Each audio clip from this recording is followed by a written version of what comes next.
প্রেমের প্রলোভনে 2 মাস স্বামী স্ত্রীর মতো বসবাস করেছেন তারা। এরপর হঠাৎ উধাও প্রেমিক রিশাদ। বিয়ে না করে রিশাদের সঙ্গে অবৈধ মেলামেশা দীর্ঘদিন হলে বিয়ের কথা বলেন ওই নারী। তখন বেঁকে বসে রিশাদ। তাদের মধ্যে কেমন সম্পর্ক ছিল ওই নারীর কাছে জানতে চাইলে তিনি বলেন, স্বামী স্ত্রী যা করে তাই করেছেন তারা। মানে গভীর সম্পর্ক হয়।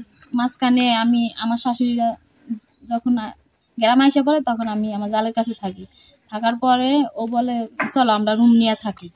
আমি ওর সাথে 2 মাস রুম নিয়ে ছিলাম। বিয়ের জন্য ওই নারী চাপ প্রয়োগ করলে উধাও হয়ে যায় রিশাদ। বাধ্য হয়ে রিশাদের গ্রামের বাড়িতে যায় ওই নারী। এখন তার একটাই দাবি, বিয়ে না করলে বাড়ি ছাড়বেন না তিনি। আমার দাবি, আমি বিয়ের দাবিতে আসছি।